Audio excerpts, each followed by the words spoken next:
Lero njagala tuogere ku ekintu kya employment.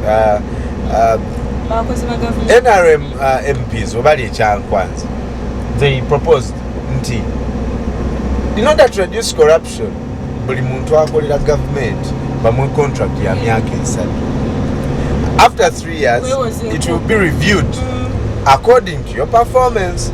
Goloze ekintu ekyo kisobola okukola wano kikyolooza ku system eye n'amalawo obuli bwenguzi nja kutandika nawe ssebo polisi yajja kuba nnungi lwaki kubanga omuntu okubeera mu ofiisi emu kankuwa ekyokulabirako kaŋŋambe nti omuntu alina okumala mu ofiisi emyaka 25 mu myaka 25 kati omwaka gumu batikkira abaana nga 7,000 kakati emyaka 7,000 singa omuntu alemera mu buyinza mu ofiisi emyaka nga 2 oba 25 bano abaana bazze batikkira nga tumaze okusoma tugenda kukola wa kijja kuba kirungi omuntu n'akola ki n'amala emyaka 3 ate ne bamanya ne performance ye tegundi akola oba takola naye kati omwami agambye abakadde bano tebalina kye bacontributinga kuba buli myaka 3 ng'omugjawo nga tanakutandika kikiyasemaka performance nogamba ati sibajja kukebera nti gundi atizirane Brian akoze atya mu myaka 2-3 baba akoze bulungi bamwongereyo baba takoze bulungi nga ava ate nga wajjawo omulala kubanga avaayo emite emabega eno gyetulina. Omwami ayogedde ku kya performance bintu ki ebyotunula performance indicators olina kukola ki ne bagamba ono gaya amazeeko omukyalo naakoze bulungi. But depending on the work I'm entitled to do, then by the end of the year, they should have maybe verified and know she has done this, she has not fulfilled this. So you have to hit your target? Yeah, I have to make sure I hit my target. That would be the only way they know. Because sometimes you're meant to do this certain work, but there are some other things that come up, but you end up not fulfilling this, but at the same time, you've managed to do something different. Yeah. Which all lead to the same goal. Omuntu bwe bamuwa emyaka 3 n'amanya nti kati bampadde obuyinza bwa myaka 3 kijja kumpa chance n'okuba ssente nnyingi therefore kuba by'emyaka egiddako nja kuba nsobola okusasula abantu bajja kuba abantu bagenda okukola ki okulonda bagambe nti gundi akoze ne bagundi akoze bubi ono bw'anaamuwa enguzi still enguzi bagenda kuba bajja promote mu nsi buli kintu kibaako ebirungi n'ebibi. Kakati muteekwa kuteekawo minzaani ne mulaba ebibi n'ebirungi kiki minzaani isinze kwekubirawa. Kati bwe mulaba nga ebibi bye bingi awo tuyinza oga kibi naye bwe bibanga ebirungi bye bisingamu tusalira bukisaizi magezi ebibi ebirimu bwe tunaabikwata n'olwekyo njagala okubategeeza nti ekiba ekituufu ate kyalwa nawo kubanga tulabye abantu nga ofiisi bazifuula maka gaabwe kyayagala kyagikoleramu bw'atuukamu kati saawanika ekkooti n'atambula kati bw'omuwa nti myaka 3 tujja kuddamu tukwekennenya enkola gy'obadde okolamu emirimu oteekwa kuteekawo buteesi nkola egenda kumulaba nti takola the extremes wabula akola kyateeka okukola ki okukola kati emyaka 3 bwe giggwako wabula kyenjagala gavumenti eteekemu nga bamuwa omusaala omulungi nti emyaka 3 singa gisangibwa nga takoze bulungi omusaala gwe package yene musobola omuyimirizaawo okubaako ekirala kyakola ki kyekola naye otherwise policy entuufu kubanga kyekijja okuyamba n'abava mu masomero ate okufuna emirimu. Njagala nkubuuze officer nga sinaba kulaba omwami gwe twayogedde naye officer, do you think those contracts can work in security companies? After 3 years, if every time you are sleeping with your gun, you're fired. I support it. Why? Kubera ngabo bano bagambye omuntu alaba nti wali tasuubira kujiwawa era akolanga bw'ayagala. Yes sir. Kati gwe wakakola okumala emyaka ebiri mwaka gumu oyina contract ffe tugana contract. Uganda ibagama ife abasinga obunafu mu East Africa. And good service is a question that we are going to talk about, and we will be asking whether this policy ejakendezamu mungeri mu bunafu obwe tukola. Naye twabadde na opportunity okwogera n'omwami Jack Wamanga Wamai, who is the member of parliament of Mbale municipality. Take it. I think it has got a positive and also negative. role. The positive side is they are trying to look for the efficiency. If you perform well, then your contract is extended. This is the same thing that is used at the UN. The UN, they give you a 2-year contract, and then they can extend your contract. Now, after a number of years, 5, 10 years, if they know you are performing well, then you are put on permanent. Many people have been recruited in the Foreign Service, and they cannot perform. Recently, I returned from Denmark. I found out that people joined the Foreign Service and they were posted to some of our missions when they cannot perform at all. Because you'll find out that they are the same people who are going to recruit people to evaluate. And for us, in the Foreign Service, people go and appear before the Chairman Public Service Commission to evaluate if a person should be promoted. We need somebody to be responsible, and if he doesn't, and is at a senior level, his services, the quality of his services will be reviewed, and if he has not performed, well, that's it. We must find a way of improving the quality of service, ensuring that the civil servants do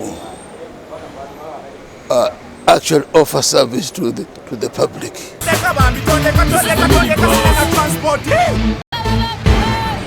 Omwami agambye Jack, Honorable Jack agambye nti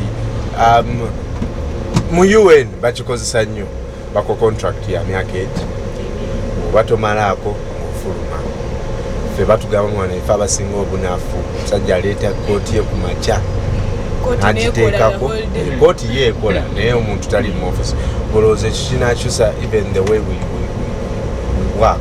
Omuntu ajja kuteekayo ebirowoozo ng'amanyi nti kyakola akimiininga era ng'amanyi nti kyakola omulimu gwakola ye mukama we. Kwegamba omuntu omulimu ajja kutwala nga kintu kikulu, si byakubeera awo kusumagira nti olw'okuba ate ye binkwatirako wa ye banaamanya nti kino na kino nze nkikoze. Economist Nwagaba yasuggestinga policy eno n'agamba ejja tuyamba okukendeza ku buli bwenzi.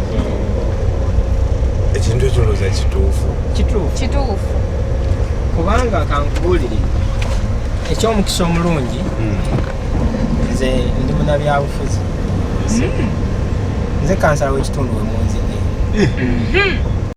n'olwekyo mbiraba otunuulira nti ffe tulina abakozi ba gavumenti gye tulaga eyo kukiika ne tusangayo, naye ffe bannabyabufuzi batutwalira ddala bino lwakuba mubiraba mu Kampala Jennifer ne Lukwago n'ebiri buli wamu lwakuba ffe abalala tetulina exposure eyo naye buli wamu bwe biri abakozi ba gavumenti beekolera nga bwe baagala kubanga bamanyi at the end of the day teriyo agenda kubabuuza kanana kaki nakataano. N'olwekyo bw'amanya nti nkolera emyaka bampadde 3 essente azikwata bulungi kubanga amanya ffe bannabyabufuzi ogenda mukolako report at the end of the day bw'aba ayagala okulinewalinga contract kijja mukaluubiriza. Ne wano bw'aba nga tewaliiwo contract gyonna gye yasayininga tamanyi ddiru alivaawo, abasajja bali mu magombolola nkubuulira kye bakola sente bazitwalira ddala nga z'amakampuni gaabwe, so noleza kampuni olina bwozikwata naye bo bazikwatira ddala nga zaabwe kyebaagala kyebakola kuba bamanyi at the end of the day tamanyi ddiru alivaawo, amanyi agenda kubeerawo mpaka era batulangira nagamba omunabyabufuzi lwakalaba olowooza gweka ojja kugenda banno bajja n'omuliro nabo ne bagenda ne batulekawo ffe wano. Tunuulire content of the contract nga gwe akolera gavumenti wandyagadde ki okubeeramu eyo contract? Kirungi nze siri mukozi wa gavumenti, ndi business man nekozesa naye tunyonyodde tugamba nti omuntu abeera bamuwadde contract ateekamu obuvunaanyizibwa si lwakwagala ssente zokka wabula amanya enkya gogamba nti ssente singa nkwata miliyoni 10 nenzikuwa essaawa eno nenkugamba nti wumula omulimu omwaka gumu ojja kuba okyaziriyako ssente ezo, naye amanya n'agamba nti singa nkola bulungi ekikulu kusigala ku mulimu otaddemu akantu tibwakola obulungi ajja kusigala ku mulimu ekitegeera.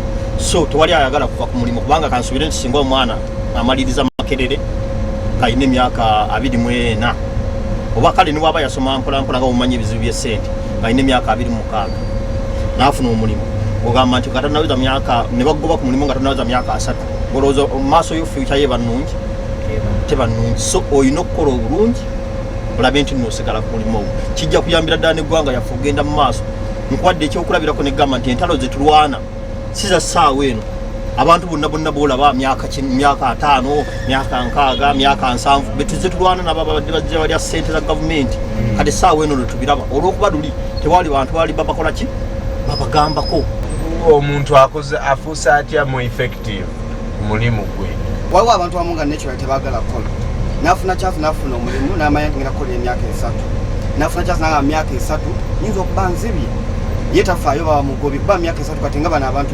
ababase bamanya nti myaka 3 ddala nina kyansi ebbasente zino nezijja mu mikono gye ye tafaayo ku gwe omunaku oba tafaayo ku oyo ayeetaaga kati nga abasabe bawa amalwaliro waba bamuwadde yakulya eddwaliro naba nti myaka 3 z'okubba eddagala esobola okukola eddwaliro eryange ye atagenda kufaayo ku makontrakiti erya kuba temuyambye ye tafaayo myaka 3 akatakiti ya myaka 3 ebintu bino ebimu bitiisa byewuunyisa otandika okubilowoozaako naye kati ntiddemu oli antiisizza nekisinzira nti abaleese polisi nga bwe nagambye saidi bataddewo kino bataddewo nakino ekigenda okukuuma okulaba ngaomuntu obunyazi basobola obukola ki obukontrolinga kubanga obukosi era okimanya nti omuntu bwoba omwadde emyaka 3 obukosi ono kyayogedde kyabuntu ajaga nti ninawe 3 osanga bayinza obutagiza kujja kantwale buli kyensobodde twababuuza ku Facebook kikyemulowooza ku nsonga eno nga Senkubuge Daniel agamba the corrupt won't allow this Chokushaba Clay agamba unemployment wouldn't still be an issue in Uganda kubanga buli omu aba afunako ka opportunity okukola sa twegivaawo ng'omulala